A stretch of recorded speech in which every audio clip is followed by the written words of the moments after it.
Authority on the Broadcasting Corporation of Oyo State, saying good morning to you. All right, this morning on the program, we will be starting this morning. We apologize for starting behind time. We'll be starting this morning with stories that made the headline, and then we'll take you through the weather reports, quotes for today, and then we'll go to our interview segment, and we'll wrap it up with sport update. We'll start this morning from the Nigerian Tribune newspaper. My name is Jadi Sola Ajibola, and of course, we'll start with the major story on the front page. And the major story there says, reps vote for state police, 289 lawmakers approve bills, Senate defer voting till July. All right, again, the echoes of June 12. Your actions contradict spirit of June 12. Article tells Tindumbo APC. All right, Warri Federal Constituency, Ijoy Tekiri, Urobo leaders meet Tinubu, agree to end protest. That story is also there. All right, you have other story on that front page this morning. Well, 210 trillion naira probe. Senate overrules panel, withdraws arrest warrant against Kyari, says Oshomole abused legislative powers. I acted under extreme provocation.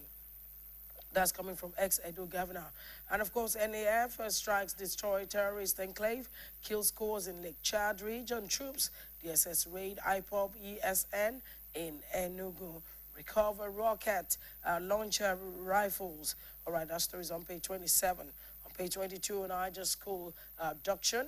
Court sentences 5 to 25 years imprisonment. That story is there. All right, let's go to inside headline stories of this morning. All right, on page 3, insecurity, Gani Adams, Ishola Williams, renew calls for state police. That story is on page 3. All right, we'll go to other pages, page 4 and 5. INEC extend PVC's collection to June 14, confirms 15 parties for Ekiti gubernatorial polls. Reps Minority Caucus appoint Agbedi as leader by consensus. Ensure you collect your PVC. APC state chairman appeal to members. Your action contradicts spirit of June 12. And that story is also there on page 5. Obikwa Kwanso not isolated in NDC structure. Dixon party chairman clarify. INEX fixes June 16 to 25 for party primaries in restored constituencies. All right, Oshu Accord leaders defy Deleke, reaffirms Benga Ashim as presidential candidate. All right, we'll come to page 6. On page 6, you have other stories there. State must complement FG to combat banditry, kidnapping of school children. That's coming from Senate. Mon killing of VP, 2 others in Kogi West School. All right, let's move over to other pages this morning. And then that takes us to page 12. On page 12, Sanu begs FG to sign to the 2009 renegotiation agreement. FG urges to unlock full potential of oil and gas resources. ABC decries reported loss of over 200 Amoteco calls in insecurity. Kano spent 60 million naira monthly on maternal health. Trace 185 Lassa fever contact. That's according to Commissioner. All right, on page 13, exophobia. 268 returnees arrive in Lagos from South Africa as evacuation begins. Right, again, Senate extend 2025 budget by 3 months. IPOB denies plot to kidnap white student in Southeast. All right, on page 14, vote for peace, prosperity in the spirit of June 12.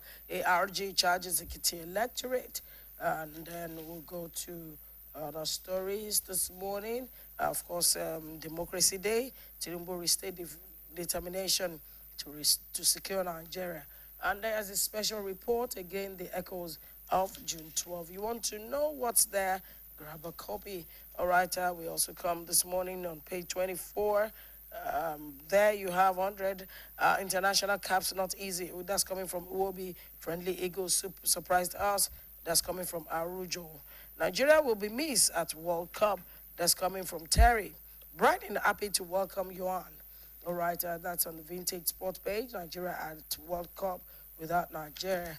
All right, and then you have, we want to make kickboxing more popular in Nigeria. That's coming from Kelvin Oyima. And of course, Oyo State government, US-based firm, provide panacea to food security. through irrigation farming. All right, Makinde Olaopa, others call on leadership to address governance deficit.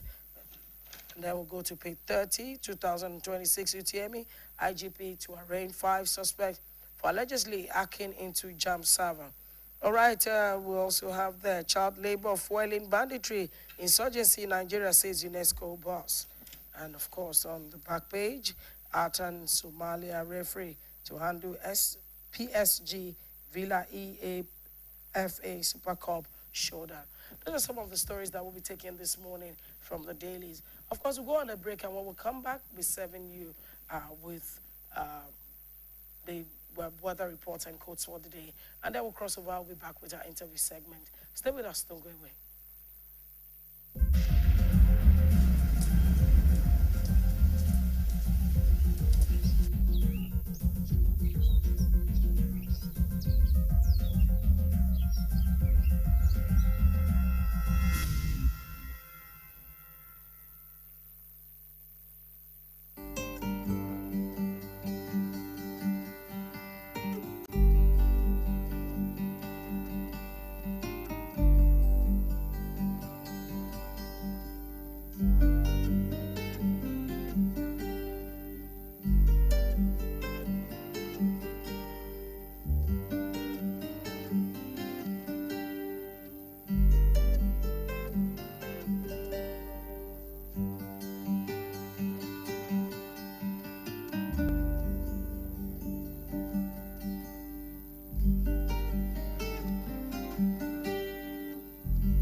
It's up to architect Bisola and builder Brian to rebuild the city.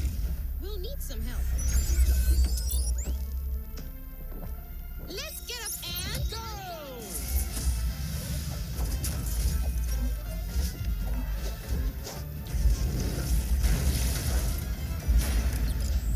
You'll need more Cowbell Choco to complete your mission. To get up and go, give them Cowbell Choco.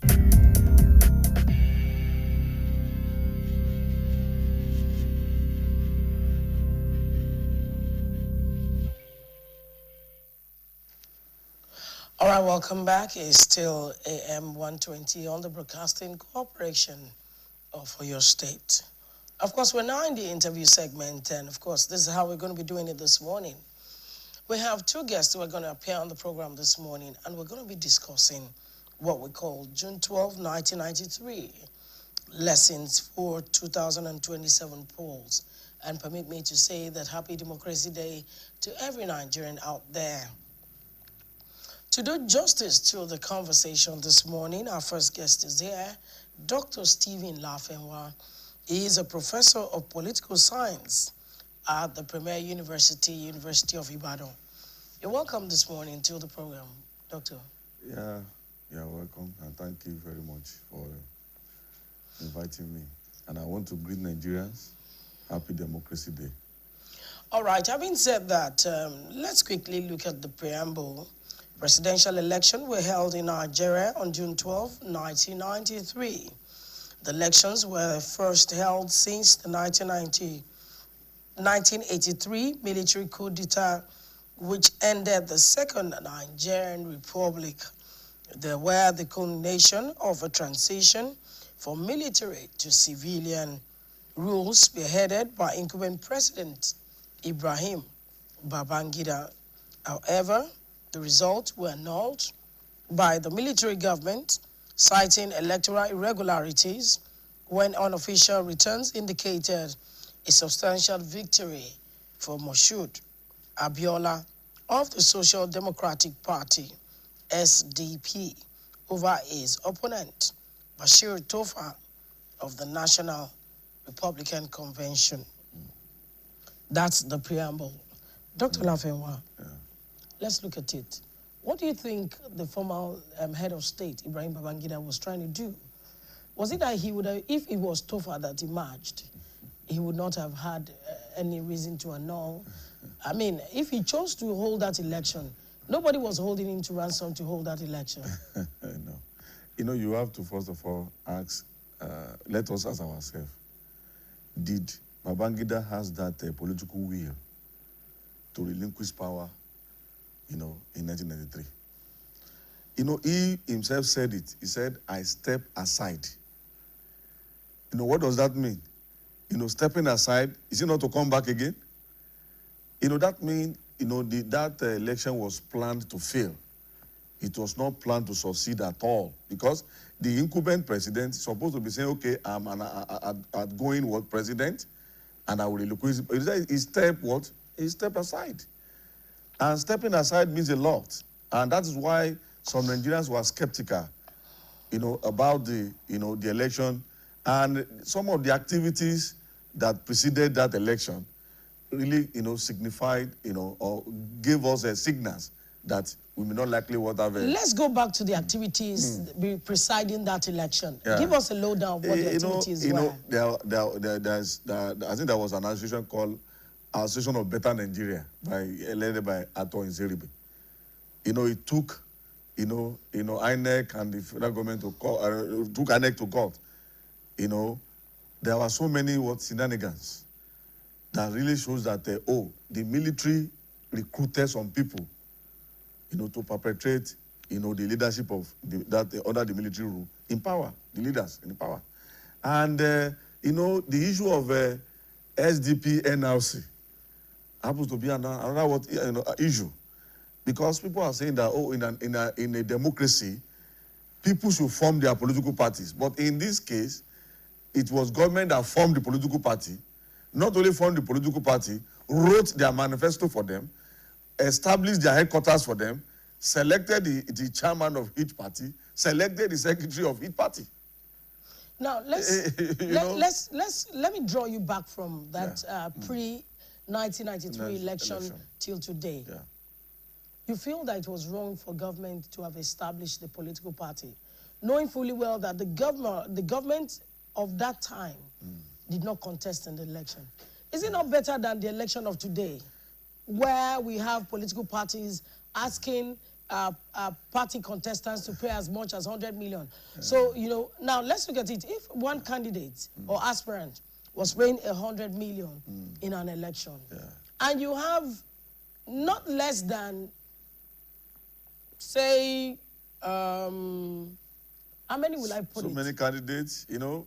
About 10 contesting. For president, you know, it may be for presidency. Do you know that? For, you know, National Assembly election, House of Assembly elections, the local government. You know, there are so many, you know, But posts. the point is, if you look at the huge amount of money that is being put into it today, you know, it's not helping the economy, neither is it helping democracy. You know, anything that is worth doing is worth doing well. Okay. If you are going to be democracy, you're going to practice democracy, let us practice democracy, not military democracy or what people term as kakitocracy.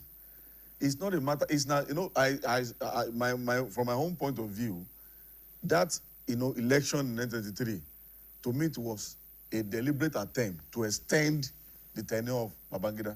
And how long did Babangida extend his tenure after that period? You know, it was forcefully, you know, removed. Abacha took over from the interim national government established by, you know, you can imagine, you know, the speed at which Babangida put up interim national government. You that organize an election, and they have already released results, and with immediate effect, you release what you compose interim national government whatever, and at the end of the day, Abacha, who happens to be very close to corridor power, took over. And you know how many years, you know, we suffered under the military dictator, you know. Let's look at the administration of the then leader of Nigeria, Ernest Shoneko. Let's look at his administration. It was full of crisis. In fact, I will not forget easily, you know, what happened in the University of Ibadan. The day, you know, he announced that he has taken over, you know, students mobilized themselves in the University of Ibadan. They moved to Polytechnic Ibadan to mobilize them so as to go out to demonstrate the following morning. But it resulted into violence attacks. Students were killed, you know, and before you know it, it degenerated to serious crisis that led to the closure of the two schools. And, you know, even that regime under Soneka, it was short-lived and it didn't even achieve anything. Because we were expecting that, okay, if you have been put there as an interim national government, you should have conducted what? An election. So that, you know, or conclude the election that have been what? You know, conducted. That was inconclusive. That was inconclusive. Or you know, inaugurate what? The, another what? Transition what? Program. But, you know, in fact, some scholars put that, you know, that period, they target a period of transition without end. Now, let's look at what led to the death of MKO Abiola. You will recall that during that election, there were reports that SDP had Moshood Abiola as candidate and running mate Baba Gana Kingibe. And they polled 8,341,309. And of course, the opposition party, which was led by the presidential candidate Bashir Tofa of NRC, had Sylvester Ogbo as his running mate, and they polled 5,952,087. Now let's look at these figures. What do you make of these figures? And to me, discussing an unofficial figures, because it has not been declared officially. Because if you check INEC website and look at the result of past elections, you may not likely see it there. Because they didn't allow the INEC, you know, was it not? No, it's not INEC. It was not INEC then. Called INEC. It was NEC or NECON, what they call it. You know, that was put in place as an umpire. They didn't allow him to finish his work. The man, with his own, I've forgotten the name of, no, not Emeawa, the man that declared the results, forcefully. They didn't allow him to even rest. So what we are talking about is that the figure may not be what, it should be, because they might have removed, they might have inflated, they might have, tampered with the whatever result, until we have the result officially declared, and the winner declared, because he was just being honored, and he was given the Grand Commander of the Federal Republic of Nigeria as the president. But we are saying that let the result be declared.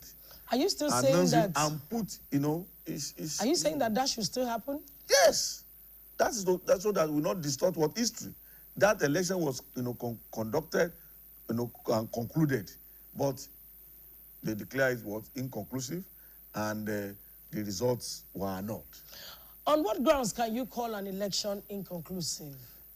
When the winners are not declared. There are times you declare the result and not declare the winner, and at times you declare the winner and not the results. So in this case, the results were not declared, the winners were not declared. And that's why we tag that Third Republic aborted Third Republic. Okay, after the annulment of the June 12, 1993 election, MK Abiola was thrust into a protracted struggle for his mandate. He refused to renounce his victory, which led to a treason arrest and ultimately his sudden death in military custody. Let's also look at this, how this played out. Up to this moment, I cannot just believe that such a hero of democracy, will just die in that kind of circumstances in which he died. Because we were expecting, that after, the death of, I think, Abacha died first. And people were thinking that, yes, Abiola will be what? Will put it to power. But in a controversial situation, we just heard that Abiola also what? Become what? Dead. So up to today, nobody has, informed Nigerians what killed Abiola. And there are so many autopsies, whatever, report and whatever. But can we just, can we have an independent forensic investigators who will help us, to unravel, the mystery behind the death of, a hero, of democracy that we are celebrating today. To me, I'm not even celebrating the Democracy Day, because Democracy Day, as we have it before, was made in 1929, but now we have Democracy Day. It is a time not only to remember Abiola and other heroes and heroines of democracy, but to celebrate them. Because when we talk about the free, fair, credible, transparent election in Nigeria, the issue of Nigeria, we refer to that this thing. There was an issue which, created almost, that controversy in 2023, before 2023 election. That was Muslim ticket. It happened under him. Himself and Babagana Kingibe, they were Muslims. They were Muslims. And, they contested. Nobody even talked about the religion. Nobody was talking about where, both of them came from. But we were talking about moving Nigeria forward. Somebody that, can, tackle the challenges that we were facing as at that time. But at the end of the day, they said the man died, and at the end of the day, we witnessed another short military regime under General Abdusalam Abubakar. I don't know why, up to this moment, that, government of the day, I'm talking about government under President Bola Ahmed Tinubu, has not even, re-investigated or ask, the expert to re-investigate what led to the, death of Abiola. Because you cannot just say that, oh, the man just died like that, and nothing was done after, to find out whether. I watched a documentary. Somebody killed another person. 13 years after, they unraveled, the killer of the person. They didn't stop. In our own case, when we say, okay, oh, somebody, died, and they carry out investigation for 2 or 3, whatever, 5 days. If they don't, see to the end of, they don't conclude the investigation, that will be the end of whatever. In Nigeria, we should, as we are celebrating democracy, we should also strive to aspire to become leaders in every sphere, not only in holding political offices, but when you talk about this kind of event, how can we really understand the factors, the forces behind the event? But we just pray that one day we have an exceptional leader that we lead us out of these challenges that we are facing in Nigeria. Okay, you won't recall that MK Abiola was imprisoned. The military government of General Sani Abacha responded to his self-declaration by arresting Abiola on treason charges. He spent the next 4 years in solitary confinement, heavily guarded and incommunicado. It was a tragic loss in 1996.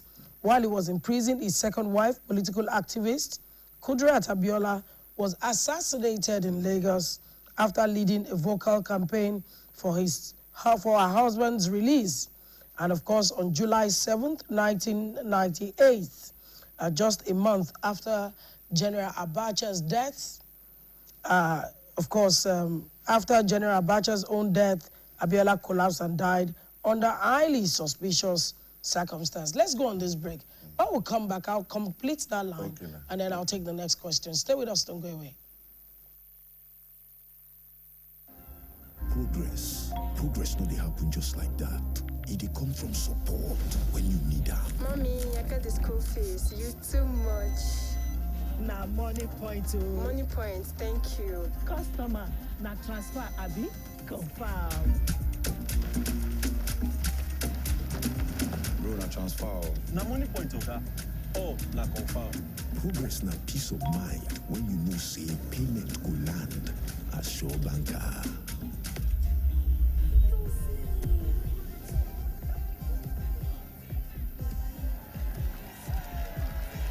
Progress na small win where they carry person go far. No worry, yourself go make am. Go Bible. Victor, even you dey use money point? Of course now, they use money point. Confirm. Money Point, made for your progress.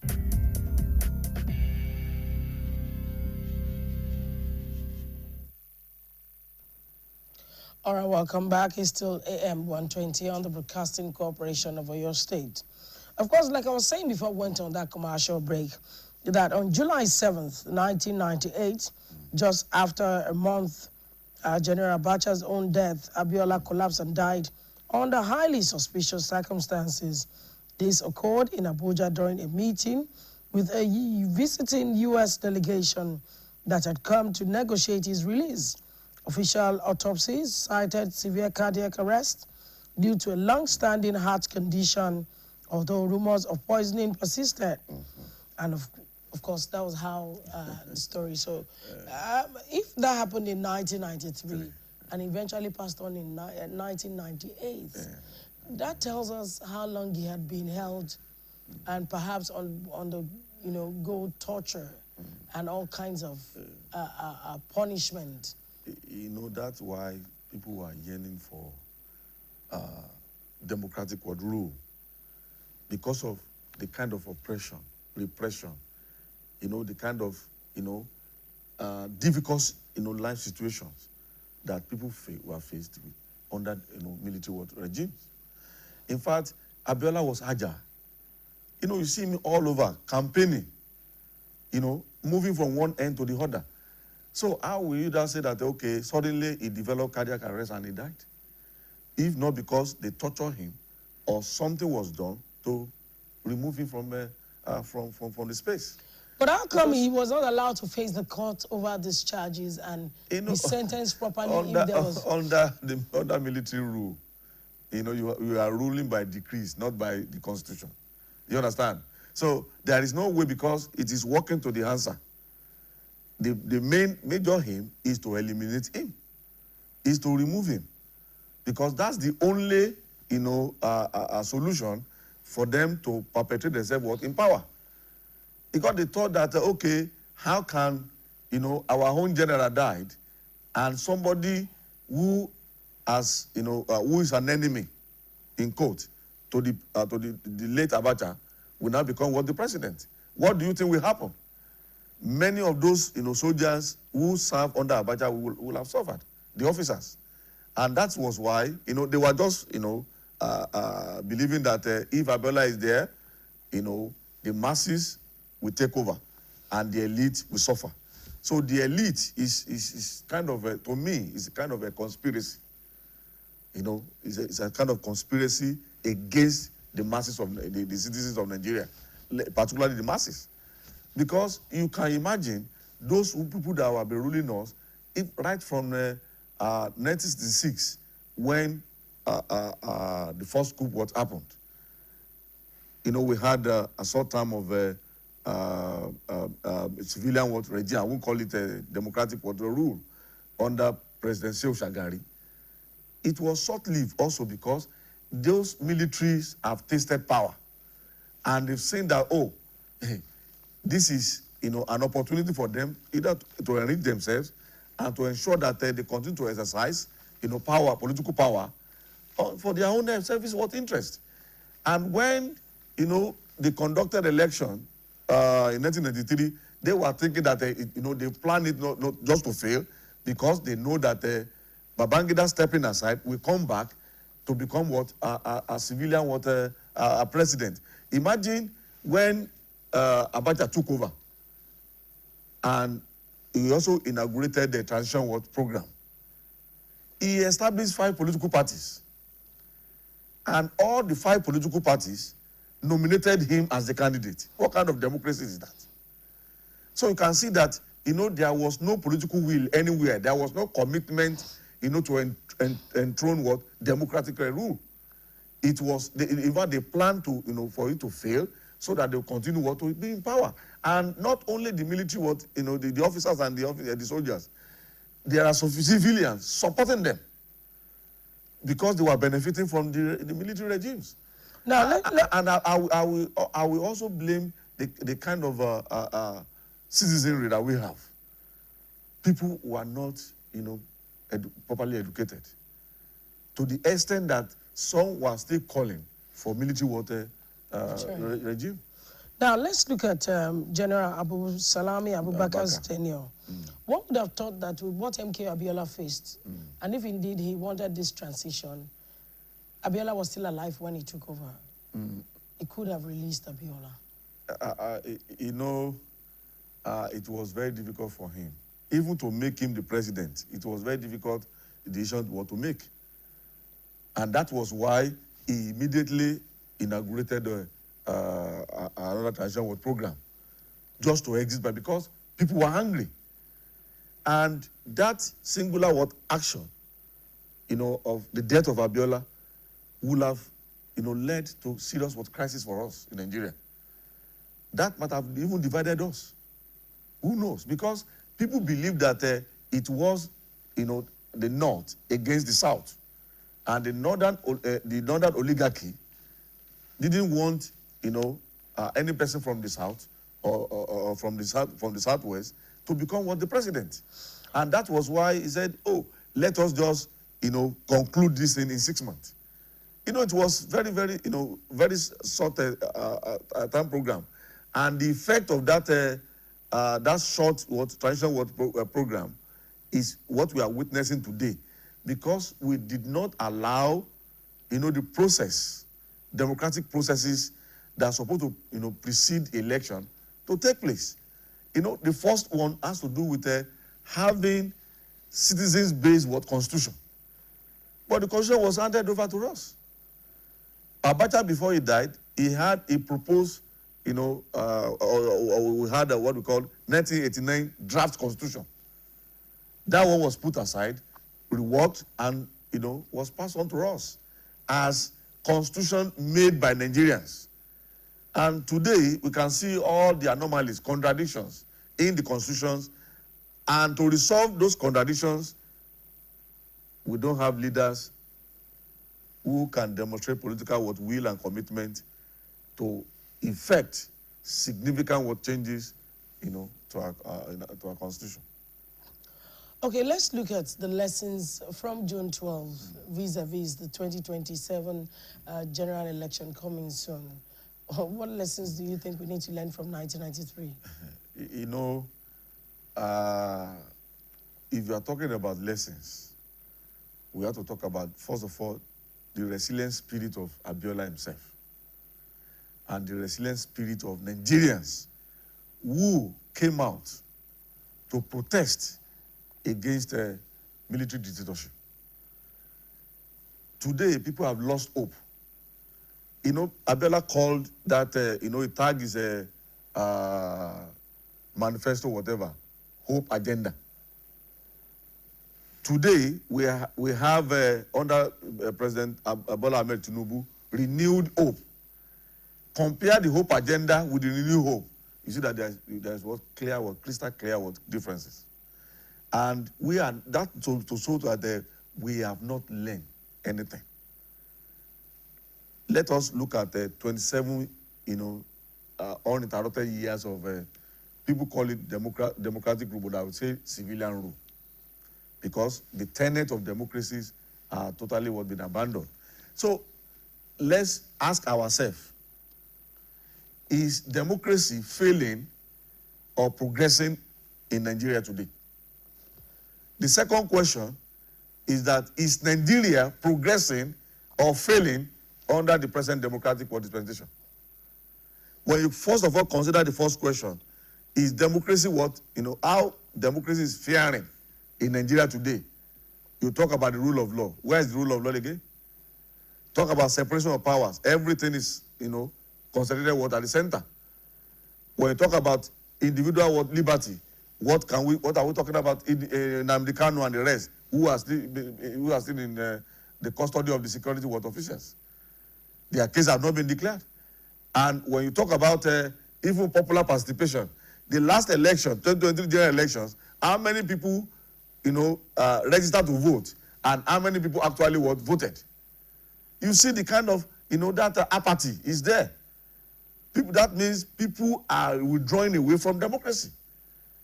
If only 8-point-something million vote, can put somebody there as the president, a president of over 200 million Nigerians, there's a problem.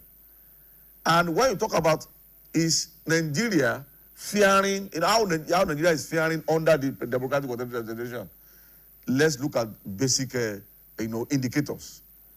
One, standard of living.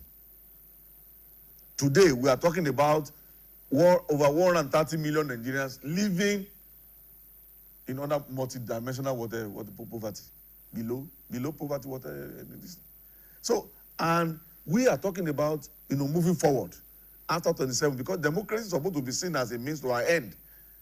The end is development. The end is good standard of living. But today, what we're not talking about? A bag of cement goes for more than 12,000 naira. How much was it cost before 2023? A liter of petrol today is about 1,300 naira. In a dollar, goes for 1,362 naira.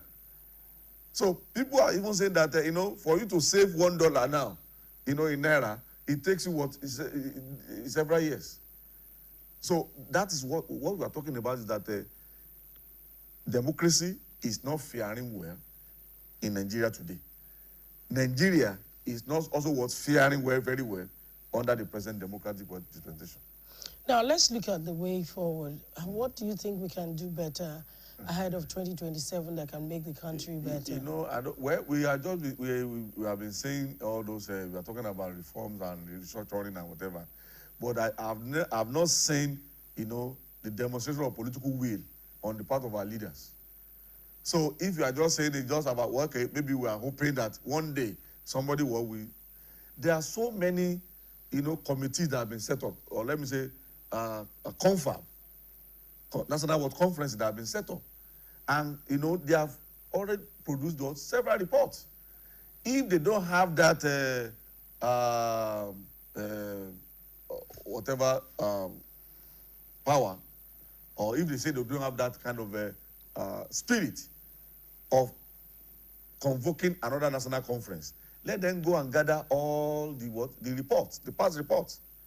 And let's look at some of the issues, the challenges that we are facing with, and try to look at what are the suggestions provided by those in those reports, and look at the realities of Nigeria state today, and see what we can do. Let me give you, for example, now in 2014 we have a national conference. Where is that report? Under President Olusegun Obasanjo, we had a confab 2005. Where is that report? That's to show you that the present crop of leaders that we have in Nigeria, or let me say the political elite, they don't have that commitment. They don't have that political will. You know, they are not demonstrating that political commitment to changing, Nigeria. So if we want to resolve our problems, let's answer these two national questions. One, are we to live together? Should we live together? If the answer is yes, the second question, on what basis and on what conditions? And that calls for all-inclusive, national dialogue. For move Nigeria forward, it's not something that the political class, may decide on alone. We need all-inclusive stakeholders for us to sit down together and renegotiate this country. Because what was negotiated for us in 1914, we've seen that it had failed. And what we got, after 1960, where we got independence, we see that it cannot work. And that's why some people are arguing that the liberal democracy we adopted right from the First Republic, cannot, work for us in Nigeria. Because most of those things that we count as a democratic dividend under this dispensation, are they different from, what we witnessed under the military? Building of roads. Didn't they build their roads? And when you're talking about abuse of human rights, are we not witnessing abuse of human rights in Nigeria today? So, as I've said, what we need is either to, gather our past reports, have, a committee that we will think on them, on the reports, and see what we can get and solve the present challenges. And if that one is not possible, let's have a national all-inclusive national dialogue. We are all Nigerians. We sit down and discuss the future of this country. If we continue with the present electoral system, electoral processes, we may not likely get any different results. Now, we have conducted how many elections? 1999, 2003, 2007, 2011, 2015, 2019, 2023. That is 7 cycles of elections. And imagine what the same problems that we have been talking about, insecurity, corruption, poverty, are they not still there today? So that means all, the models, all the solutions, all the whatever they have suggested, or they have adopted, they have failed. They have not worked. And that's why we should look back, and see, where are we coming from? Where are we going? Where have we missed it? And sit down and try to resolve it. To conclude, there are 3 basic problems I used to talk about facing this country. We have the constitutional crisis, we have the structural crisis, and we have the attitudinal crisis. It is not only the constitution and the system that we should be blaming. We should also blame our attitude as Nigerians. Because some of us are supporters of these politicians who are not doing well. We have started campaigning now. Are we saying that those who have done it before, they have done well? That warrant what campaigning or supporting them and to perpetuate themselves in power or to change the government? We just pray, and as Nigerian, we say, we pray that God will help us. Okay, let's quickly look at preparations for 2027. How would you describe INEC's preparedness? Let me just, it's just a simple conclusion. No matter their preparation, from what we are seeing now, we may not likely get results that we desired or that we are expecting. It is going to be the court that will declare, the winners, or will show us the way. Why? Because look at how many in ADC, many of them have gone to court. They are still present. Presently, they have court cases. If you go to NDC, if you go to PDP, even APC, most of those aspirants, that came out have been came out of their party primaries have been challenged. Even there is no practice of internal democracy even within the parties. So mention before 2023, after 2023 election, PDP produced about 15 governors. But today, where are those governors? They move away, and you are expecting that it will not be business as usual. People believe that yes, their vote is their whatever is their power, or whatever. I always tell them, there is selectorate and there is electorate. Those selectorate have already imposed who they want to be our leaders on us. So what do we have?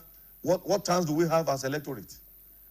Because the party have already, put their candidate on us, and now we don't have any choice than to support the candidate put up by the political party, selected what few.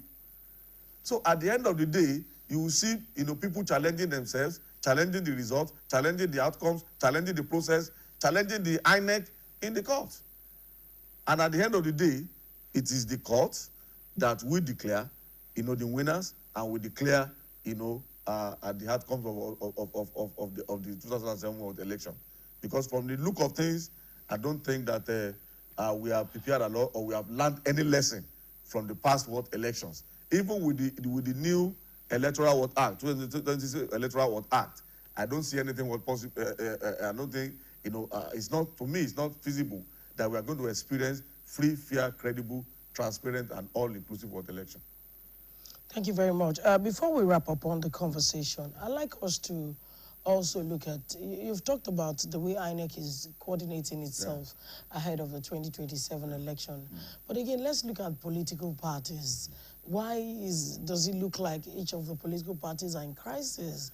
It seems like all of this will not end, and this will continue to affect our growing democracy. You remember President Bola Ahmed Tinubu said in one of his speeches that he loves to see, the opposition was in disarray. You understand? And you will witness many political defections. That's to show you that, there will be crisis. We talk about democracy. Are they promoting democratic values and ideals even within the party? Look at the issue of consensus and direct primaries. Today, some people, were imposed on others via what we call consensus. I don't know why, the National Assembly, allowed that, that kind of process. Because before the 2023 election, there was a bill, put up by under Buhari that allow only for direct primaries. But Buhari rejected the bill, and they put the three there: direct, indirect, and consensus. And even the consensus that we envisage is not what we are practicing today.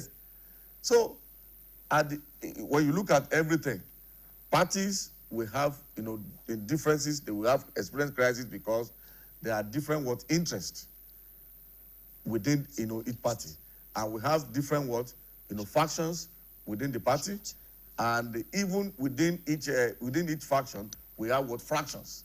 So they will continue to witness crisis, and they continue to what take themselves to what they will continue to face litigations here and there. But one thing that is very, very important is this: have we learned anything from the June 12th problem that we face with? And now, what are we doing to ensure that what happened in June 12, 2023 will not repeat itself in Nigeria again? That's what we're supposed to be discussing. Because to me, as far as I'm concerned, it's like they have decided, what will happen in 2027, general election. All right. Having said that, I like us to also look at what this administration is not doing. You would agree with me that if you ask some people, they will say this administration has done a lot. What exactly is this administration not doing or has not done? Let's look at the three issues, that brought this government into power, or that they use as campaign manifestos. One, we talk about insecurity. Today we are celebrating, 33 years of, June 12th, and we are celebrating 27 uninterrupted, years of the democratic rule. Some of our children are in the hand of the kidnappers, terrorists, abductors. Even the president confirmed that today, that we are celebrating this year Democracy Day on a low key because we have our children in Orire. We still have them this is going to a month. Borno, Yobe, here and there, it has now become a national disaster. That every day you pray to God that God, don't let me fall into the hand of the kidnappers or terrorists or the abductors or whatever they call themselves. And when you talk about security, a lot of money. President confirmed today that they set aside 5.4 trillion just only of security and defense. So imagine 5.4 trillion going, for the fight against terrorism, banditry, and kidnapping. What are they going to use for infrastructural development? The second one has to do with poverty. Yesterday, somebody was saying that we have to go back to the old days of using charcoals and firewood. How? Because a kilogram of gas now is 2,000 naira. What do you want to cook now? If you buy, 12.5 kg of gas, what do you want to cook again? Where do you get money to even to buy food stuff? And today, we are talking about the bag of cement, about 12,000 naira. You are talking about a dollar going for 1,362 naira. So what do you want to do? Life, is, has become miserable to many. And the last one has to do with corruption. Look at so many corrupt cases. Even those who are still answering corruption cases, they are now they have gotten nomination tickets to contest. Yaya Bello, in my mind, you can imagine somebody who is alleged to have embezzled more than 80 billion naira has gotten the ticket of APC. And in other political parties. So what do we expect after 2027 general election? If those people who are facing corruption charges are still those people who are going to contest and likely will win the elections? What is the assurance that the insecurity, the security challenge that we are having today will be resolved? I think we have to remind ourselves of what Governor Akpabio, the Senate President, told us, that the challenges that we are facing in the security sector will come to an end when they finish the election. Look at the priority of leaders. So they set their own interests first, election before security. They've forgotten that without security, without order, you cannot conduct any election. Where would you conduct election? And look at many people, people say we are talking about vote buying, vote trading. How will that not continue to thrive because people are poor. You understand? Morally speaking, you cannot condemn those people who are collecting money or trading their votes before, during, and after election. So what we are saying now is that if those fundamental problems are not resolved, we may not likely witness any significant profound changes when after the 2027 general elections.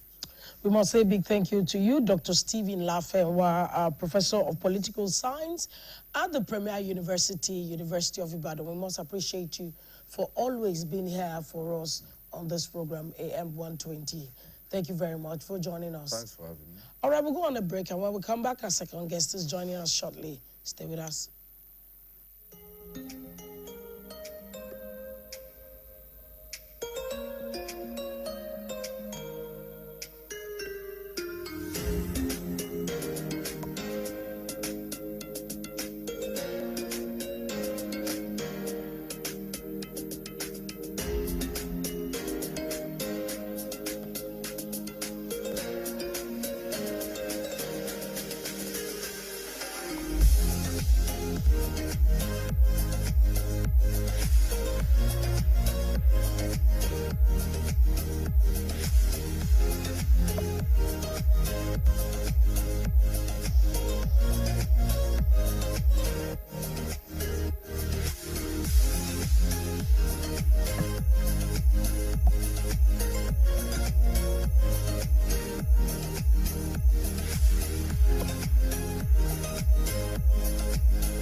All right, we're back. Welcome back. It's still AM120 on the Broadcasting Corporation of your state. And we've been discussing June 12, 1993, lessons for 2027 polls.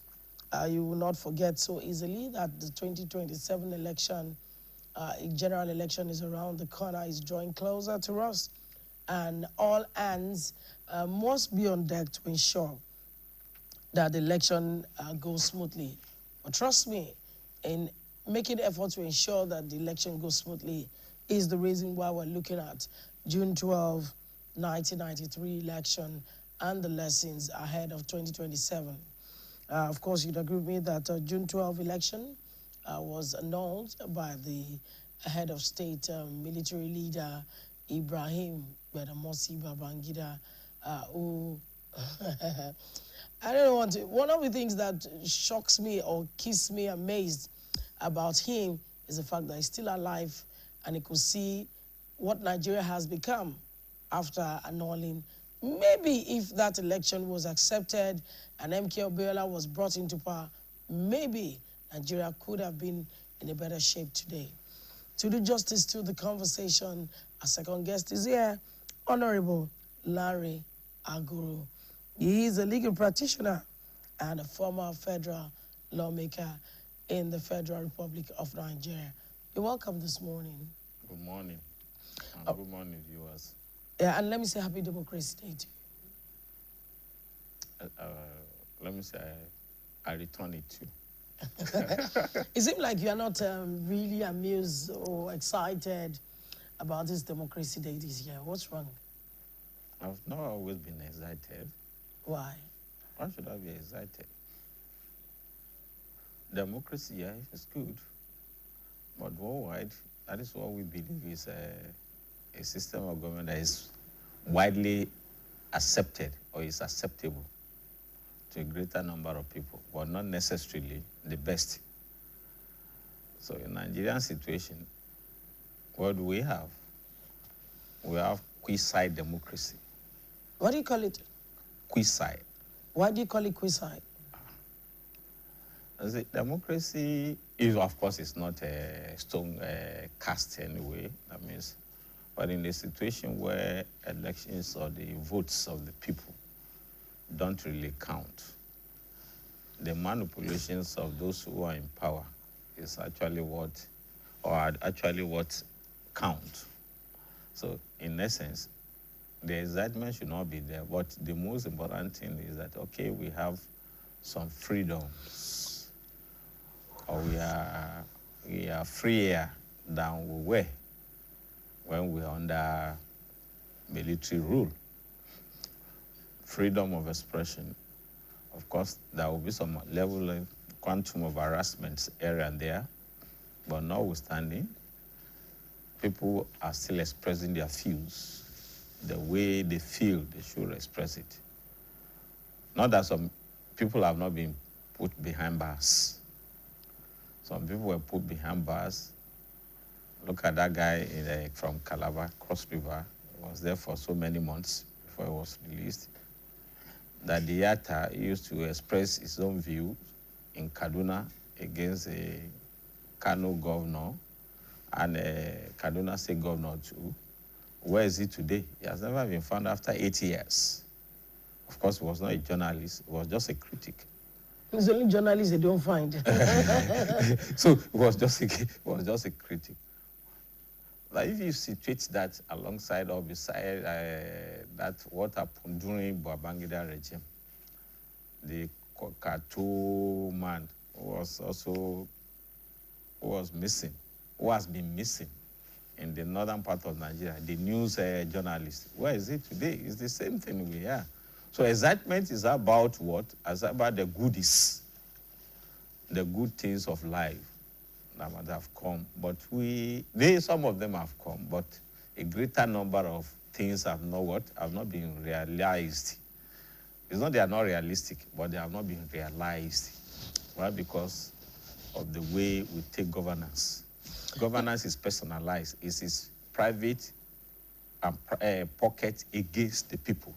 Let's do an imaginary analysis this morning. Let's assume that MK Abiola was announced as President of the Federal Republic of Nigeria. What do you think would have happened? He claimed as his political mantra that it was hope. And you recall that some people there and then have always been echoing hope. Hope. Of course, hope drives the world. It drives life too. For those who are being incarcerated, you know, the hope of being released one day will keep them alive.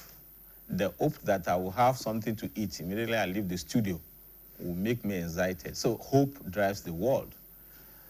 And the hope, he said, better life for Nigerians. And, you know, yeah, he had everything. He had what he took there. That people believe in him. 27 states had already voted for him. And what we were left with was just the pronouncement, as you said, to just say that he had won the election. And that hope was what everybody was looking for, a better Nigeria. And what would be a better Nigeria? A better Nigeria is where you and I would have had the opportunity to express ourselves, will have also had the opportunity to realize our potentialities, our potentials. We also have had a very cheap and abundant life in terms of what? Maybe housing, in terms of what? In terms of utilization of the natural resources the country is endowed with. to be able to bring about better things for the people of Nigeria and for the country at large. That was what his hope entailed then. And you look at what is going on, and somebody said it's a what? It's a renewed hope. That means that person must have believed in that hope. But the totality of everything now is that what he promised then, and you juxtapose it alongside what the renewed hope. Do we have 10% of what he promised then?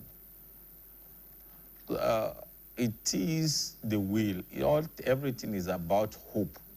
And unfortunately, it was not there to actually actualize that hope. So we wouldn't be able to judge him by what he said. But everybody believed in him. And that is the first point. If you believe in me, then that is the urge, that is the tonic that I need to be able to perform. It was about the belief, but it was not there. He never started anything. Wouldn't have been able to judge. Nobody is, whether wrongly or rightly, will be in the right position to say that, yes, if he had been pronounced and he had been sworn in, this is what actually would have happened. But we believed it meant well for the country. Now, let's look at some of the promises that was made by MKO Abiola at that time. MK Abiola's Hope 93 centered on eradicating poverty. His core promises included providing free education at all levels, sustainable electricity, portable water, affordable housing, modern roads. He also pledged to empower the Nigerian populace by relying on local solutions rather than foreign institutions. Those were the promises of Chief MKO Abiola. Now let's look at the promises made by President Bola Tinubu in his first time, the renewed hope. He said it aimed to quadruple the Nigerian economy by 2030, ensure food security, enhance national security. His major policy goals include ending fuel subsidy, achieving a 7% annual economic growth rate, and eliminating disruptive strike in educational sector. Few months to the end of his tenure. Let's look at these two, Hope 93, renewed hope. Look at what have we achieved, what have not been achieved. I have said that with the Hope 93, it was never there, so there wouldn't have been any parameter to judge him. No, it was never there. He never took the mantle of leadership. And since he was not there, we could not judge him because, like a typical Yoruba will say, you do not judge somebody by what you thought he would say. You only judge him by what he said. So what he said or what he did in this particular case, he never did anything. He just said it. But did he have the capacity to do all those things? Everybody believed, or so many people believed I had the capacity. If he was nobody, when he was born into poverty-stricken family. And you recall that he told the world that it was from his girlfriend's house, who later became his first wife, that he ever tasted fried egg. He said it, he never hid it from anybody. That is to show that his family was poverty, the poverty was endemic in his family. For a person of his status at that point to have ever tasted fried egg in the house of his first wife. If after having risen from that level to where he was as a business mogul and a very cerebral individual, then everybody had that cause to believe in him. That if he had been pronounced, if he had been sworn in, and if he had ever had the opportunity of being the president of Nigeria, he would have done well, excellently well. That is for himself. Well, going by what he promised, he said modern roads, and you now try to x-ray what the renewed hope is all about now. Yeah, we are having modern roads. In fact, they are not far from us. If you are moving from Ibadan to Ife now, from around Alaki Adegbayi area, you will see a section of the road having mortar concrete, not asphaltic concrete. Mortar, that means cement, iron rod, granite on that road. That is the very first time in Nigerian history, except for when the tax issue from Obajana to Kaba that was done by Dangote, tax relief issue. But that was the very first time a Nigerian government will embark on that. And that is not the only one. You look at what is going on along the corridor of Calabar, Lagos Coastal Highway. It is also mortar, concrete road, and some other ones like that. If it is modern, with respect to modern roads, that aspect of that Hope 93 and Renewed Hope 2023 had been what? Had been performed. And you look at eradication of what you call the erratic strike in our university system, educational system. Ever since this government came in, I remember he had been able to, what the president had been doing, always acceding mostly to the demands of the university lecturers. In fact, recently, maybe last week, he ordered the Ministry of Education to pay outstanding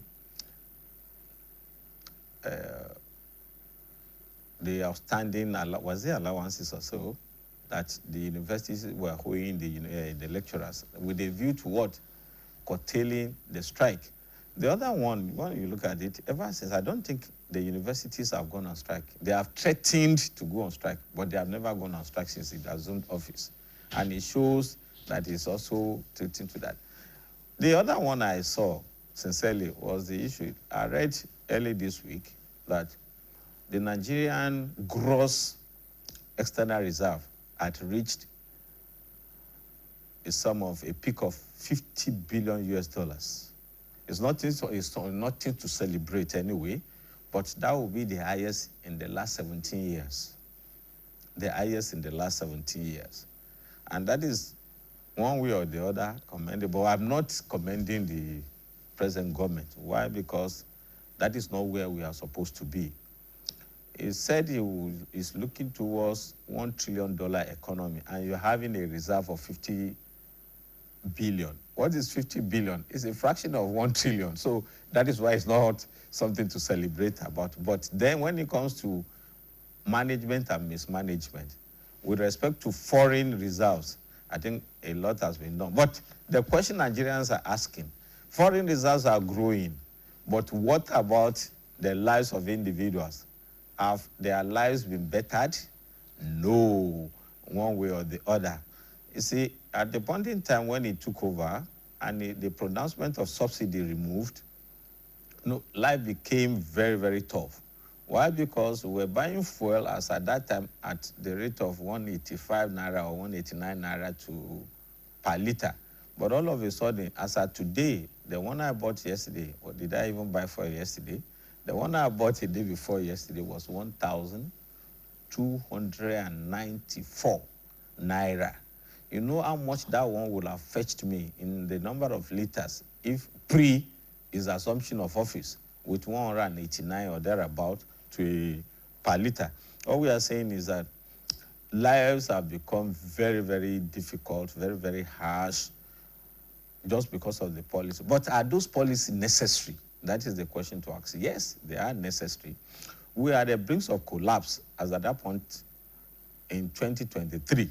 And I used to tell people, the little economics I know, that if Nigeria had progressed in that particular trajectory, that you and I will hold 10,000 naira and we will not find a liter of fuel to buy for what? For 10,000 naira.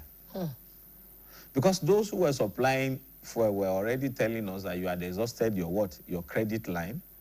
And that was why the president, his predecessor, did not make provision for subsidy or until after June, or he made it up to June 2020, what? 2023. Subsequently, there was no subsidy provision in there. And subsidy is a scam, sincerely. Just let us repeat that. Some people were making huge sum of money, but the government was and is incapacitated to check all those people. And they are Nigerians. They are not what? They are not ghosts. I don't know why some people, let me not say I don't know. Government worldwide have always had people who are what? Who are greater than the people in government itself. They don't participate in government. They don't participate in any electionary campaign. But they are more powerful than the people who are actually in government. And I want to bring you back to the popular, they said it's a conspiracy theory. You know, you have Pope, white Pope. That is the Pope you and I know. There is what they call black Pope too. Yes, it exists. Those are the ones that were putting on black tunic. And there's what they call gray Pope, the combination of white. And those are the, is Orsini. There is a guy, Orsini in Italy, who is the gray Pope now. That is the one control. Everything under the earth that you and I know are under him. In terms of economy, in terms of power. But there's people who say it's a conspiracy theory. But that is what is it for anybody that is watching us. Let him pick his phone or our phone, Google it, Grey Pope. He will read further what we are saying. So invariably, we are justifying that there are some people who are not in government who are more powerful than the people in government. But the lives of people are waiting to be bettered by the policies of the federal government. Yes, they are necessary policies because they stand to put the country in a state where we could call ourselves country. Some other countries who have never told that line have had to what? Have had to disintegrate. And you see, when this disintegration comes, you and I know how many IDP camps we have now, internally displaced persons camp in Nigeria, when we are not at war. But unfortunately, let me say sincerely, we are at war with ourselves. The war of banditry, when people with guns, sophisticated weapons, will just invade a village. The villagers will run away. Look at what is happening right now in Kwara State, and look at what recently happened at Orire. Definitely the second day, or that very day, people started to what? To leave that particular vicinity. And if the number keeps on increasing, we will form internally displaced persons camp elsewhere that government will have to be what? Responsible to. Those are the works, those are the arms and legs that ought to be on farm, working or doing something or the other. The other policy of the government with respect to economy too is that, yes, you have tax reform, but the Western world, sincerely yours, I've always said that, tax have never grown the economy of any nation. They make people poor. But that is what it is now. Nigeria least pay tax, but those who are supposed to pay are running away. You have 5, 10 houses, you don't want to pay taxes. You go to America, sincerely, just when you have a house, it doesn't matter whether you have gold or you use gold or diamond to build your house. But you pay per square what? Per square meter or per square feet. Tenement rate. You don't pay, the council will come, sell your house. If you have balances to collect, they give you the balance. If you don't have, your house is gone. But who pays here? Ask me. Who pays tenement rate here? And that is for they are providing you security. But you will tell me, the answer you will give me is that, does the government provide me with good roads? Does it provide me with water? Let me be sincere with you. There was a time I read in America, some people were collecting rainwater with a view to using it, and they were arrested and prosecuted. Rainwater, the one you will collect in your house, I will collect in my house, in buckets, in drums. That means a crime in the United States of America to what? To collect rainwater. And those people, about 2 or 3 guys have been doing that for years and processing the water and selling it. You see what? You go to, that was the time I was in the United Kingdom, London precisely. You know, I think it was 25 cl of water. You know how much it was sold for? 5 pounds. 5 pounds multiplied by 2,000 naira now. So you drink a bottle of water for 10,000 naira. Now, and that 10,000 naira is sufficient for you to buy how many packs of water here? Of 50 cl. You buy close to about, at 1515, how many will you buy? You buy close to about 4 or 5. So basically, no, 6. So what I'm saying in essence is this, that when we are in Nigeria, we should be thankful one way or the other. But what we need to do is to urge and to continue to force or to put pressure on our government to do better for us. All right, as we wind down gradually on the program, tell us what is the takeaway as we go into the 2027 election. What's the takeaway? What should government take away? What should electorates take away? What should stakeholders take away, including the Independent National Electoral Commission, INEC? So as at the time of 1993, I think, was it NECON, National Electoral Commission, we had 2 parties. The National Republican Convention, NRC, with the white eagle as the logo or the symbol. And we had Social Democratic Party with the white horse as a what? As a logo. We had registers for voters, but what we said was option A4. You go to the poll, you queue behind the agent who was holding the postal of any candidate, just 2 parties. Rigging was still that possible then. It was even more possible or easier than now. It was easier in the sense that all you needed to do was because we were not using what is a card reader. Of course, you had a voter's card in paper, just paper. I kept my own. I still have it at home. Voter's card in paper. Accreditation will be done. When it was time for voting, they call you back. Some people have done the accreditation, they are gone. They call you back to come and vote. You now queue. They allow voters to go after they have been counted, because you physically count. It was secret. It was open balloting, not a secret. What I'm saying is that as at that time, it was easier for anybody to rig. They will have gone, you pay those people you wanted to pay, they will just record and they will go back and tick the register. But this time around, it is getting sophisticated. Why? Because you have card reader. Card reader will tell you the number of people that have been accredited. Even if you go back to the voters register to go and make some ticks, it will be at variance with what the card reader will tell you. So invariably now, the voters' education and consciousness is better than then. But what have we been able to achieve by that? We have not been able to achieve anything other than the fact that the votes still don't count the way they should count. For the electorate, you need to be more up and doing when you go, because you have already compromised. If you take any money, okay, you take any money, like they say, just take 5,000 naira, you go back home and prepare yourself a very good soup.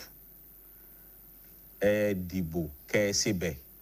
That cliche should be what? Should be taken off our mind. But if you are going to rely on that, you will take 10,000 this time around, though. It might even be more, 20,000 naira, because there is fluidity of fund in the system. But you will have to suffer for it for 4 good years. You try to collect money today, and you think it is your own share of the national cake. Then for 4 years, you suffer the consequence. For the participants, for those